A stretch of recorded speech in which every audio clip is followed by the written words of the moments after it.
Okay, I am about to shock the hell out of you. Jupiter is about to give birth. The great red spot is behaving strangely. It's gone from its normal shape like that down to a round circle, and now it's shedding off big red flakes in extreme quantities. They're looking at the great red spot. You would have seen the swirling storm casting off ribbons of rose-colored gas like petals on the wind. It would have been beautiful. Earlier this year, dozens of die-hard amateur astronomers across the globe began noticing that the great red spot's ordinary ovoid figure looked distorted. All right.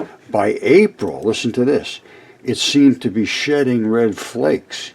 That's April. In May, the flaking grew so extreme, the red spot looked as though it might disappear. No, it's ready to give birth. All right, this is my hero, Emmanuel Velikovsky. I actually wrote a book about him, how he was treated by the mainstream. And he was basically destroyed. Most people have no idea who he was, and he would never be known if it wasn't for people like me pushing his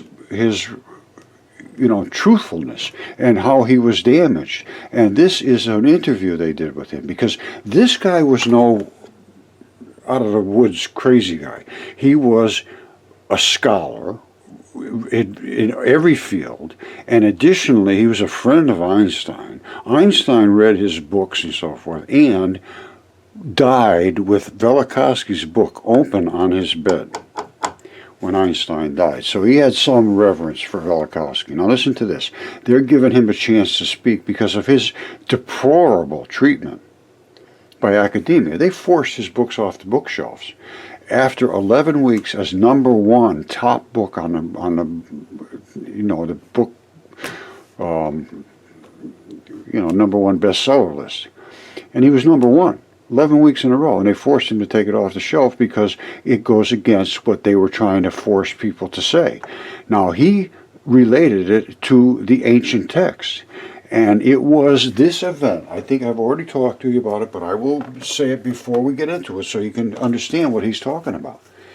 Every place on Earth, as you will hear, he went and he got the information, and they all said that Venus was born, literally born from the feared god Jupiter, which is the planet Jupiter. And I could show you where it was born from, the red spot. And it's going to do it again, I think, very soon. Now, it came out as a fiery hot comet, and it is headed towards Earth. It took 7 days, apparently. This is what I understand. Now, I could be wrong, but this is what I understand. 7 days of approaching Earth, hotter, hotter, hotter, hotter, hotter, burning everybody on the Earth. And they jumped in the waters to try to save themselves, and they literally boiled. It heated the waters and boiled them in many, many places. Killed all the huge, huge, huge creatures that were here. And that's what they said. They would render a judgment on Earth and wipe all the giants out, and they are gone. And I have a ton of body parts from giants, and they're all over the Earth. I've shown it over and over and over. Now, and mine are DNA tested, so don't tell me they're not real. He made the claim that it's just like it said in the Bible. It said the Earth stopped rotating and hung for like 24 hours, which would be what would happen as the impact of Venus into our atmosphere stopped the Earth from turning as they pushed against each other. All right, if that makes any sense to you. But that would, and then the Earth would start turning again because it's scrubbing through the universe against other particles, and that's what makes it spin. It doesn't just spin automatically. So it could stop and then restart again, absolutely. Now, it would part the waters, just like it said, the waters parted. And that's what let the Israelites escape from Egypt, apparently. And then, it collapsed, the waters collapsed after a while on the attackers. And also all the stones fell on Earth, which would be the planet is coming by. The next thing that would come would be the umbilical cord with all the stones. As I think I showed you how many different stones would have been involved in this. And that slew all of the warriors, apparently more than the Israelites could do. So that helped them. And the whole place was cooked, all kinds of problems, and everything was basically wiped off the face of the earth after all of this stuff happened. You know, a lot of people survived, many more than Noah, but these are the things that have to be really re-examined because things are so much different. Now, if Venus was literally born, and I say it was, from the vagina that is on Jupiter, and Venus was literally born, the umbilical cord and the stones, and they're tough as hell, would have rained all over the earth. Blood is part of that package, the hydrocarbons and everything. All the things that Velikovsky says happened. And all the things were written, exactly the same story. Stones, you know, the fiery comet, stones, red blood everywhere, festering diseases. Manna fell all over in the desert and it tasted like honey. I'd like to see if a placenta does taste like honey when it dries out. That'd be interesting. All right, this is my claim, is this appears to be a vagina ready to give birth. This is in 2019. This has changed very drastically within the last 10 years or so. My estimation is it could very well have been Shoemaker-Levy 9 that impregnated Jupiter, and now the red spot is about to give birth. You see how round it is and how pronounced the center is, which is where the cervix would be? Let me show you what it was just 15 years ago. You see that? That's what it was 15 or so years ago, 10 years ago. It was a standard looking vagina. And that is a vagina. I don't care what anybody says. That is anatomically exact. Even this little tag here that holds this whole apparatus to the rest of your bottom, or a woman's bottom, even the hairs are here. You see those? Those are the actual hairline on the edge. You see those? This is the clitoris. All right? This is the vulva. This is the vaginal ripples that go down inside to the vagina. This is the mound of Venus, they call it. Why would they do that? The ancients knew this is where it came from. It's called mons pubis, the pubic mound over the vagina, and that's what's causing the winds to speed up, because the whole thing is coming out like this. It's when a woman gets pregnant, she gets a little blown up, and that's what's blowing up, and it's going to have a baby. It seems to me very, very soon. In 2019, it was shedding off red blood everywhere. You see here? You don't see any red blood coming out of there. Let me show you something. You see this? This is serious. That's blood running out. And they said there was huge flakes coming off. All right, and this is just within a matter of a few months. These changes were happening very fast, and blood is literally running out of there. You see it over here? Whoops! Look at that. This is only 2019. This was just a couple of years ago. So, as far as I'm concerned, that baby's ready to pop. I mean, that's, you know, anybody that understands pregnancy and birthing should understand what they're seeing there. And anybody that understands a vagina should have understood what I showed you over here, wherever it was. Hold on. You know, any anatomist will understand what that is. Oh, it just looks like that. No, it doesn't. It looks like that because it's what it is. It goes down so deep in there, you know, hundreds of miles down inside. That's not just an accident. It's no surface there. And the reason that the winds are increasing is because it's swelling. As it swells, it has to increase the wind speed. There's no other option. No other option whatsoever. All right, so I'm saying things came through space, and one of them was stones, and I believe they came from the umbilical cord primarily, because these are big, heavy-duty arteries and veins, and the nerve lining and so forth. And even this has tremendous amount of little bits and pieces. This is strictly just arteries and veins. And they have huge amounts of little stony bits in them when you start to take a look at the size of the creatures we're talking about. These things would all fall in just vast, vast, vast quantities, which is exactly what they said. It slew more of the enemy than the arrows of whoever it was that was fighting. Now, this is one of the events that occurred, was all these stones fell all over Earth. Blood fell all over Earth. All the waters turned to blood. And then there was all kinds of, nastiness happening because it's rotting, bloody debris. It creates an environment that all kind of bacteria and things want to survive in. So that created the frogs and the this and the that and all the nasty stuff that went beyond the blood. Now, what else comes after the placenta and the umbilical cord and the blood is the placenta. And the placenta is basically like milk and honey. I mean, it's what the baby lives on.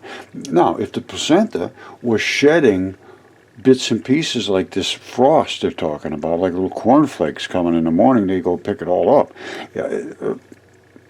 Now, is it specific to the morning? Apparently they said it was. And there were some other things about it that I don't know if I can go along with 100%. But specific to the morning could well be. Because at some point in time, you're going to get pressure from the sun pushing stuff down. And that would come at the early morning hours, I would think. There's some thinking to do about this. But, everything falls into line. It's exactly what was written, too.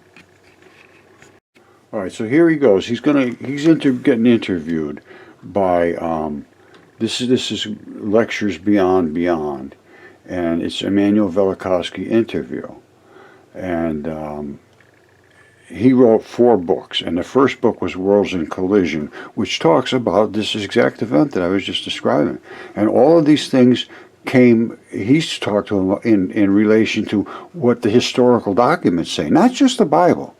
Everybody on Earth, the South America, the Norse, India, everywhere had the same story at the same time, catastrophe. Now listen to this. Here goes. And the universe we see now is not that kind of place. Not at all. But then again, Mariner found not only this, it found, of course, this heat. And there is no explanation for this heat. Would be after it was already found, there would be some explanation for it. The best it was done by Kuiper on assumptions that there is water vapors and carbon dioxide when it was thought 600. The best it could do with on this optimal condition for greenhouse effect would be 170 Fahrenheit. But now for 800 degrees, there is no explanation at all. Actually, I have to ask you whether you know any astronomer who has offered any theory that was acceptable to the next astronomer. I think part of their reaction, again, if I may be the devil's advocate, is that the astronomers, although they may not have explanations for the puzzles that you forcefully put to their attention, the astronomers object, at least many of them objected at the time, because they thought evidence was being brought to their field from, to their minds, extraneous fields such as history, archaeology, and the like. They have not been willing, at least in recent time, to accept that sort of evidence as binding on questions of astronomy. I wonder sometimes when you think that your first book was the one largely given over to this question of the human record, what men said happened, and this involved a use of the past human material in an unusual, surprising way. What do you think would have happened if you had brought your other evidence first? If you had talked first about geology? If you had published Earth in Upheaval, which has a completely different kind of evidence in it? Do you think they would have been more receptive? I would not know, Many people. Well, let me just, I know. No, they wouldn't have done anything. They would have just destroyed them even worse.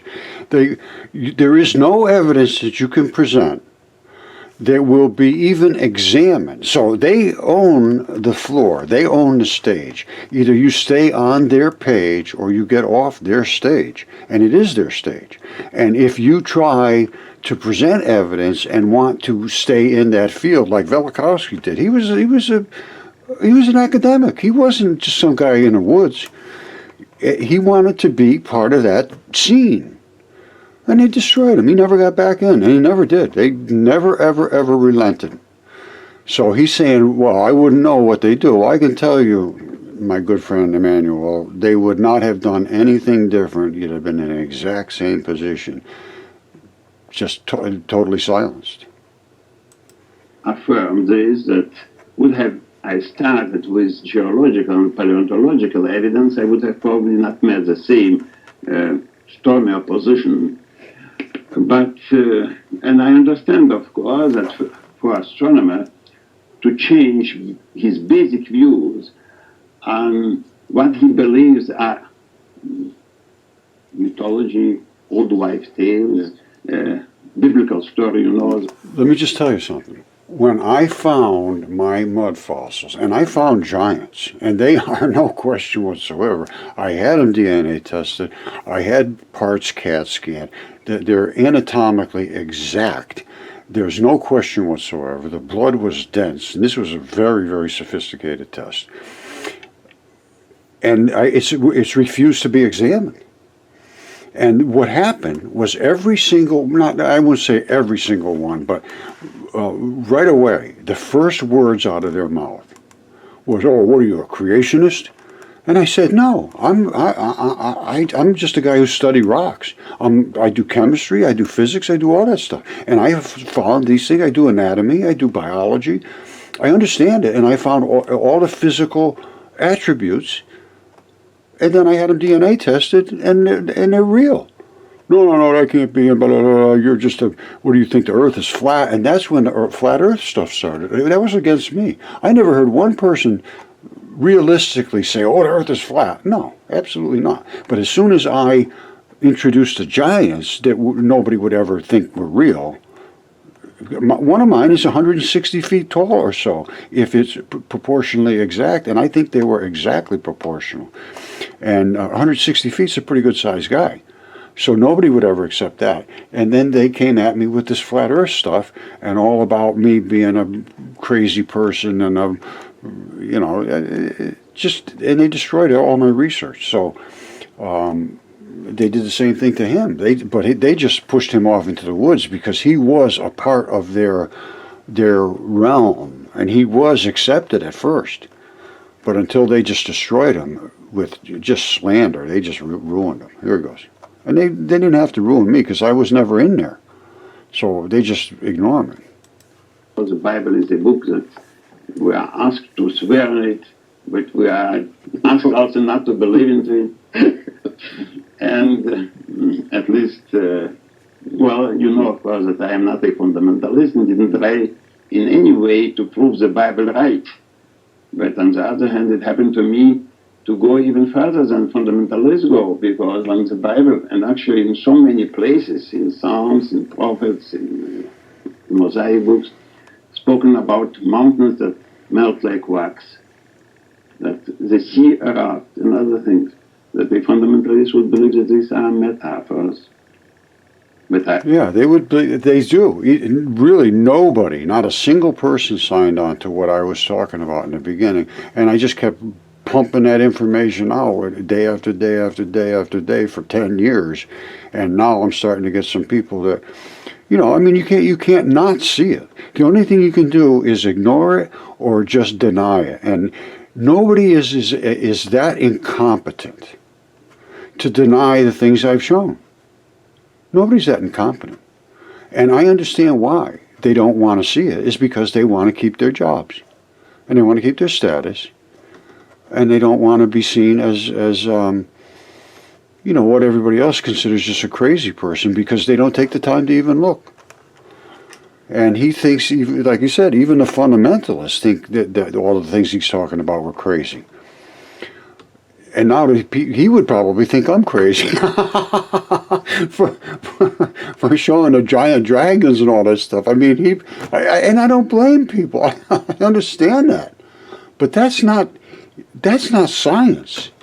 Science is after you look at it, then you say, "Oh, well, here's the problem. Here's the problem." Not, "Oh, the guy's an idiot. Don't look at it because you're going to contaminate your mind because the guy's a jerk." Well, that's all I've gotten for 10 years. But now I see they're starting to come around. People are starting to sniff around at the edges. And the academics, they have no place to hide anymore. So if they don't come out of the woods, they're just going to be the ones that are just going to be laughed at in the future. They say, "Oh, I went to Harvard. I went to Yale. Oh, what an idiot you are." Boy, did they see you coming, man. And then, if you go and get a trade there, like my kids went to school, they went to good colleges.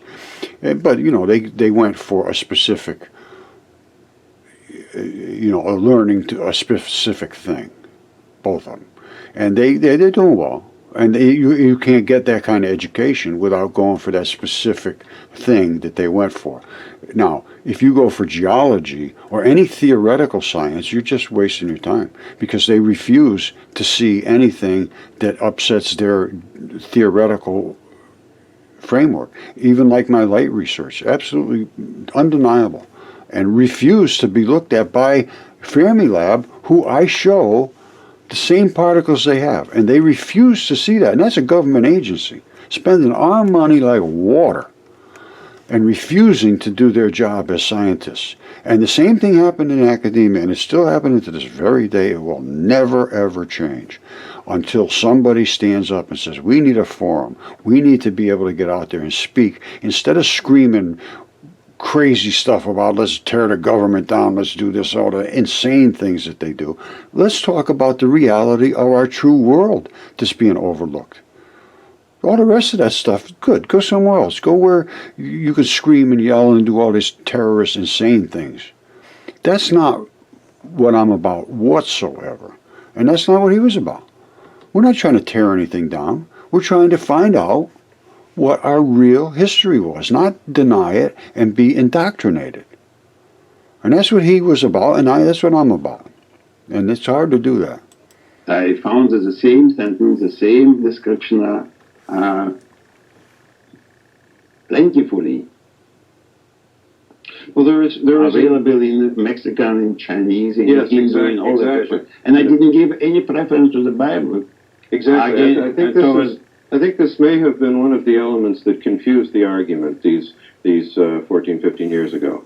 The fact that it sounded like a fundamentalist argument, the fact that they didn't notice that you were drawing also on evidence from peoples all over the earth, from the ancient legends and records of all peoples, and the fact also that you could not have been not noticed by those who read the book. Well, I sometimes wonder, and I'm not. When you see some of the things that have been said about the book, you are sometimes led to doubt that they should have been some read of my more carefully.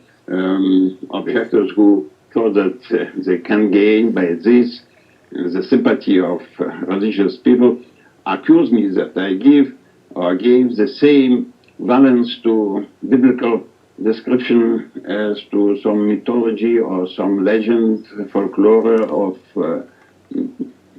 primitive peoples or peoples in pagan religion. Well, there is another point involved here, which is There is a point involved, is that the mythology is something we have to go back and look at again, because there were dragons the size of continents. I'm sorry, this is just reality now. And if you can't accept it, you have the issue, not me. is that when the argument over catastrophism went on in the 19th century, there were still many people who took a catastrophist or semi-catastrophist kind of view, who did so for a mixture of theological reasons and bound themselves to the theology of that time. So that the idea has often been associated with a sort of semi-fundamentalist point of view. And the fact that you come to stories which appear to be, in quotes, miraculous, and offer not a miraculous explanation, but a natural scientific explanation, is not quite easily assimilated by readers who have always put it in the other context. Well, don't forget also that by now is 100 years since Darwin achieved his victory over the book of Genesis. Now it is a little bit difficult to go. See, it was just a little over 100 years. Darwin, about everybody came from slime, one cell at a time, started to grow into something smarter and nastier and meaner and uglier. That's just not the way it worked. We have to start to go back and examine everything from the mud fossil point of view. Because once you see, you cannot unsee. Go back and to say, well, the story is not exactly so. We have the phenomena from all places, from the bottom of the sea with ash and with nickel, which is of meteoric origin, and the ash that covers all the bottom of the ocean. And you know, geologists today claim, like Professor Ewing of Columbia University, that it was an encounter with a terrific comet that spread this ash all over the world, and now it's found evenly spread on the bottom of the oceans.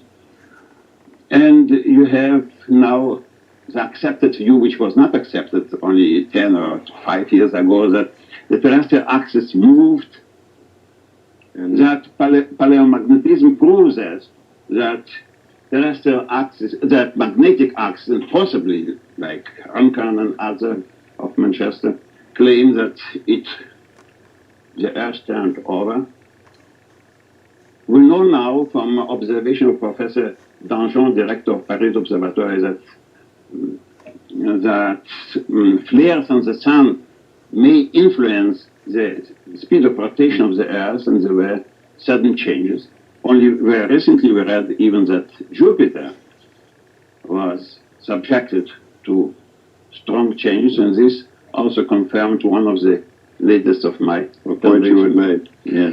Isn't it strikingly true that the scientists who are willing to talk about these disturbances, about a change in the terrestrial axis, a change in the magnetic field of the Earth, that they are willing to talk about them provided they are put very far back in history? They are willing to talk about distortion of the Earth's crust, provided. Well, this is a psychological problem. You see, we generally don't like to know that we are traveling on a accident-prone planet.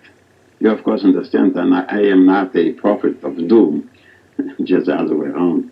I believe that we are now, if the man himself would not be the cause of his destruction, we are now in a settled solar system.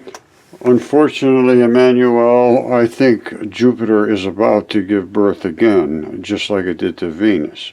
Now, where that planet will end up, interfering with other planets, I don't know. Would it bother us? Would it not bother us? That's possible too. For eons to come.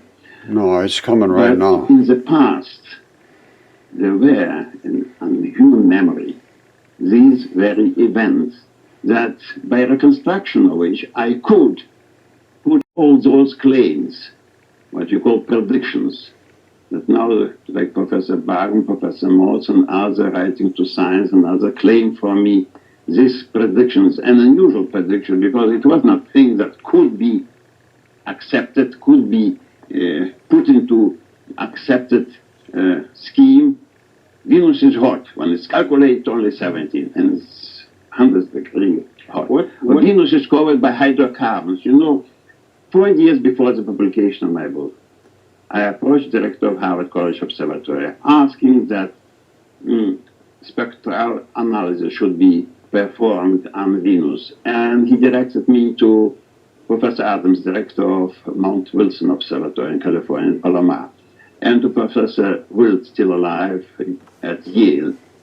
And I put before them this my request, explain that this is a crucial test. And understand, please, Venus is the last link in the theory. If there were catastrophes, and in historical times, and caused by extraterrestrial agent, and the agent was a protoplanet, Venus. And now I can say what Venus is like, that it is hot, that it is enwrapped in a envelope of hydrocarbons. This I claimed On the basis of the historical record. record. Yes. And I asked this to be performed, and I got the answers. This was summer 46, 4 years before the publication of the book. There are no hydrocarbons on Venus, in writing. And I was so firm in my belief that I did not blunder in the interpretation of historical sources that I put in my book. There must be an envelope of hydrocarbons. And then when in February 63, 2 months after the Mariner passing Passing yes, then the report was given out, and it was hydrocarbons, dust and gases, exactly as I claimed it. The embarrassment here for science is that you are seeking to unearth a natural fact by way of the humanistic evidence, which is to say you're bringing together a synthesis of different kinds of knowledge. But let me say an argument. Let me ask you, what is the principle of uniformity? What does he say? Principle of uniformity on which is based the theory of evolution of Darwin. Our modern scientific thought is built on principle of uniformity, which crumbles by today. And what does it mean, this principle? Does it mean really that things that we do not observe today could not have happened years ago? What does it mean today? Today is this day in August. But if you believe it is not. If you don't see today a comet, do not exist comets. If you do not see since decades with an added eye that any nova, there are no novas. That's exactly. So where should Camera 3 has appeared today at the endless fascination of the universe, and for permitting us to listen to their conversation on it. All right, he was fabulous, and he stuck up for himself right to the very end, and they just never let up on him. And whenever I talk to anybody now, one of the first things I ask him is, "Do you know who Emmanuel Velikovsky is?" Nobody does. You know, almost nobody. Very, very, very few people. And that I will not allow. that ain't gonna last. Okay, my outstanding friends, this is going to be a little bit of a revelation about how academia responds to unwanted information. And this goes way back. This is a documentary from 1972, which was 22 years after Velikovsky was really destroyed for bringing forth a book called Worlds in Collision, which was he was a scholar. He was a contemporary of Einstein. They knew each other. And he was extremely accomplished in virtually every field. And he went back and recorded all the history that was written in every culture, not just one, not just two, not just 10, everybody. And they all basically had the same story. And it caused a whole panic in the academic realm. Now, I'm just going to cut right in here. And this is very old footage, so it's kind of hard to hear. And I'm going to just try to make it as palatable as I can. But they basically wrote him out of history. So you don't see much about him, unless you hear it from me or there's a few other people talking about Velikovsky. I wrote a book about him called Minds in Collision, because that's what it is. It's not the worlds, worlds were in collision back then, yes, 1500 BC. And we almost got impacted by Venus, and that's what caused the Great Flood and all these biblical cataclysms. And I write extensively about this because I understand the chemistry, and I understand the anatomy, and I understand everything else. And I understand the things that fell on Earth, and I have read all of the texts that refer to it. And very, very, very few people have done any of those things. So let's listen to what they have to say here. The accepted method by which the carbon that has been found on the moon could have gotten there. We have the picture of the Earth and the moon passing through the tail of Venus and the carbonaceous compounds pouring down on it. On the moon, these would, through subsequent heating and irradiation, be changed into less complex forms of carbon, such as carbides or carbonates. This is what was expected in the picture that we've been discussing. There are any number of directions we can go in talking about carbon from here. And the rain of carbon or petroleum products can really come about in a couple of ways. Orel and Hahn have recently published an article in Science magazine in which they mention various possibilities as to the interaction of a comet and a planet producing hydrocarbons. Let me just make a statement. Hydrocarbons are blood. That's where hydrocarbons come from. They come from blood as it is processed and boiled down to its vapor products and its fluids, which is hydrocarbons. That's where it comes from. And they could have also already been in the comet tail, and so either mechanism could have dumped them on the Earth.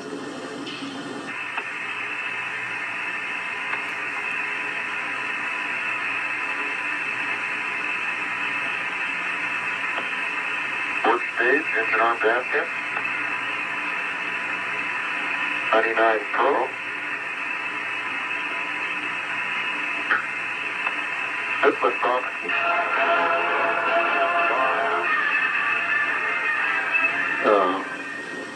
We have a very interesting possibility now that in our cars we drive with power that came to us, or energy that came to us only a few hundred centuries ago from Venus. All right, they're assuming that all of the oils and so forth that landed on Earth came from Venus. Well, Earth is made out of the same things that Venus is made out of, and the hydrocarbons are from the biology that is incorporated into the Earth, which is literally a creature at one time. It's a pile of creatures. And that's all these hydrocarbons are coming out. This is why we got a lot of talking to do. We understand more now because of the fact that we can change oil into edible materials, how the Israelites might have been able to eat manna. I say that the manna came from the placenta of Venus. I've shown this. This is what I say right here. This is what I have found, and I'm going to talk about it in this way. I know it makes people insane. Venus was born from the feared god Jupiter. That's what was recorded, and that was 1500 BC, 3,500 years ago. It took that fiery comet 7 days as it headed towards Earth. And it was so hot, it was more heat was coming to us from it than the sun. And it boiled the waters, and everybody jumped into the waters to try to save themselves. And they died and boiled and became parboiled, virtually all the creatures. Giants, everything. And they became boiled in this hot, soupy, salty waters. And then the aluminum silicates invaded the fascia and the collagen materials and created bags around everything. So all the organs and all of the body tissues turned into stones, basically. Now, a lot of the red, fleshy clay stuff is just nothing more than flesh that has eroded away. Now, the heat, boiling waters, not everywhere, somewheres, it killed all the giants, and there was nothing for them to eat. They were standing in these boiling waters, and they all died and became part of this soup.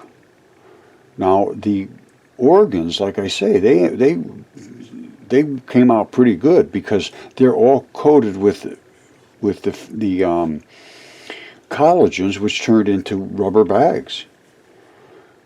Now, there's all kinds of problems happened. The flood, the lands were covered, everything was cooked. And I say it was a live vaginal birth from Jupiter created Venus with umbilical cords that turned to stone that they said fell in vast quantities from the sky. Blood fell from the sky and created all kinds of plagues. The placenta is nothing more than like a honey. And they say, where did all this stuff come from? Well, that's what the story was, that the fierce god Jupiter, or the feared god Jupiter, gave birth to Venus from a vagina, which I can also show you. I'm not making anything up here. I'm just showing what exists. I'm a material scientist. And this guy here is a giant. That was perhaps in some way oil changed into an edible form by bacteria. We have some explanation now for the rivers of milk and honey flowing that Velikovsky pointed out as being an indication of hydrocarbons in worlds in collision some 25 years ago almost now. So. Warner Sizemore, Assistant Professor of Philosophy and Religion at Glassboro College. Actually, there's so many facts that support Velikovsky's theories. It's hard to know where to begin. We could just pick up from here and there some simple facts and look at them. For example, the moons of Mars, decades before they were discovered with the aid of a telescope. Jonathan Swift wrote about them. Velikovsky suggests possibly that he had use of sources that are no longer extant, which reflect the fact that ancient man was able to see them simply because the orbit of Mars was different due to these great upheavals of the solar system, which drove Mars closer to the Earth in its encounter with Venus. These moons of Mars were seen by the ancient men with the unaided eye, without the use of a telescope. One of the most interesting cases that are these mammoths that are frozen in the Yukon or in Alaska, frozen in the muck and the gravel of that area, that still have food in their mouths.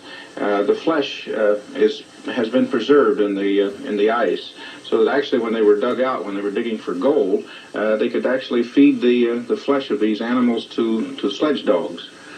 Whatever happened happened suddenly, as for example the tilting of the axis of the Earth and freezing them right there where they were found just a few years ago. One of the interesting questions that Velikovsky's work raises for the study of religion reopens the question which a lot of scholars are no longer too interested in, that is the origin of religion. There are various theories, but Velikovsky opens the question again as to the possible astral origin. Why did the ancients worship stars or planets that the average person can't pick out of the sky today? And yet, all of our ancient heritage that comes to us in terms of architecture, writing, and so on, they're actually obsessed with the idea of worshiping these stars, these dreaded planets. All mankind through the years have worshipped stars that we can't even pick out of the sky today. Now why? Why were they so obsessed with them? Unless in some way these stars were threats to them, in some way impressed themselves upon ancient man.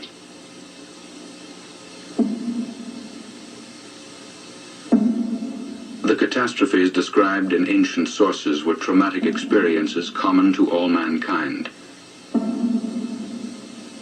Purged from conscious memory, these records are now interpreted as allegories, metaphors, and the trauma has been submerged in the unconscious. Velikovsky calls this collective amnesia. That bird right there, that giant serpent, is on the east coast of the United States, and it runs all the way from the Gulf of Mexico up to Canada. A book like Old Testament is read maybe more than any other book through the centuries. It's translated to all languages. And you read there about sea and land changing places, about mountain moving into the sea, mountain being overturned, mountain melting like wax. And you think that this is metaphors. And so all right, he's just going to say they just disregard anything that was written. They just don't want to hear about it, and they really ruined his scholarly life. He was always, and no one even would know he was ever even existed now.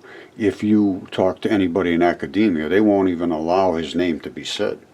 This is what's upsetting, is that if you come with truth, it's just not allowed, and that is not the way education is supposed to work. And it actually, when it is not allowed, it's really academic fraud, because one of the biggest things they say is repression of unwanted, valid information. If you have, which I do, I'm a material scientist. Everything you saw, everything I'm presenting, and everything I will present, according to Roger, will be backed by some evidentiary material evidence.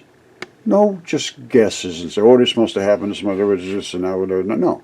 If I can't present anything to back up my statements, those statements will not be made.